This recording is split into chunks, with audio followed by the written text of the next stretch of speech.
মেহমান আসলে প্রতিদিন আসে না, তো তাই আমাদের কাছে অনেক খারাপ লাগে। হঠাৎ করে মেহমান আসলে রান্না বান্না করতে গেলে একটু এলোমেলো হয়ে যায়।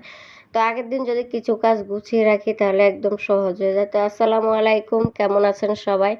আশা রাখি সবাই অনেক ভালো আছেন। তো এই তো সকালের নাস্তা বানাইতেছি রুটি। এখানে রুটি বানিয়ে রাখছিলাম কিন্তু রুটিগুলো আটকে গেছে, এজন্য ওখান থেকে ছিঁড়া। আর সকালবেলা সবাই ঘুমাইতেছে, আমি সকালবেলা নাস্তা করতেছি। এই যে আমি চা দিই আর আমার রুটি। আমার ১ কাপ চা আর একটা রুটি হলে সকালবেলার নাস্তা হয়ে যায়। তো যেহেতু সবাই ঘুমাইতেছে তা ভাবলাম যে আমি খেয়ে নেই, তারপরে সবাই উঠলে আবার সবাইকে নাস্তা তৈরি করে দিব।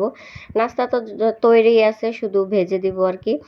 তো সবার নাস্তাটা আর দেখানো হলো না, সবাইকে নাস্তা দিয়ে তারপর আমি রান্না করতে চলে আসলাম।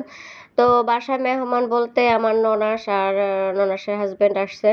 তো ওনারা হচ্ছে মাছ মাংস অতটা পছন্দ করেন না, তো ওনারা হচ্ছে তরু তরকারি বেশি পছন্দ করেন, যেহেতু ভাইয়ার একটু অসুস্থ তাই উনি হচ্ছে সবজি বেশি করে খান। তো এখানে যে তেলাপিয়া মাছের মাথা নিলাম, এগুলো ভুনা করব আর চিচিঙ্গা দিয়ে মাছ দিয়ে রান্না করব, করলা ভাজি করব। আর গরু গোস্ত তো রান্না করা আছে, আগে রান্না করে রেখে দিছিলাম, এখন শুধু বাগার দিয়ে নিলাম সকালবেলা।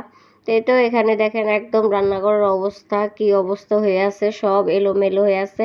তো রান্না একদম শেষ হলে আমি এগুলো সব একদম পরিষ্কার করে নিব। তো এখানে দেখেন সব কিন্তু এলোমেলো আছে। তো এখানে মাছ ভুনা করে নিলাম আর আমি আজকে সব সংক্ষেপে দেখাইতেছি, কারণ সব কিছু তো আসলে শেয়ার করা যায় না, এত কাজের মধ্যে আসলে সব রান্না শেয়ার করা সম্ভব না। তো মোটামুটি যতটুকু পারছি অতটুকুই শেয়ার করা হয়েছে। আর এখানে মাছ ভাজি করতেছি, যে চিচিঙ্গা দিয়ে রান্না করব। এখানে চিচিঙ্গা আর আলু নিছি।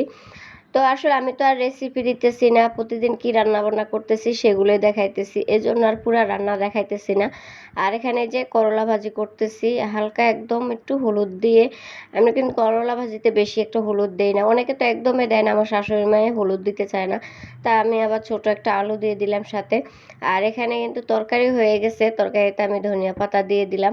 ধনিয়া পাতা দিয়ে এটা তুলে নিব, কারণ রান্না তো আসলে মেহমান বাসা, তো তাড়াতাড়ি রান্না করতে হয় আর দেখা যায় গোসলের টাইম পাওয়া যায় না যদি দেরি হয়ে যায়।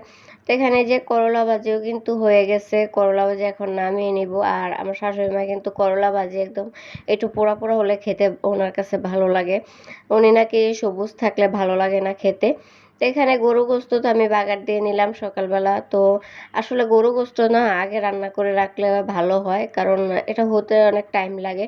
তো আগের দিন যদি রাত্রে রান্না করে রাখি তাহলে ভালোই হয়। তো সকালবেলা আমি একটা আলু দিয়ে আমি হচ্ছে বাগার দিয়ে নিছি, তো আমার জন্য অনেক সুবিধা হয়েছে, কাজ করতে রান্না করতে অনেক ভালো হয়েছে আর কি।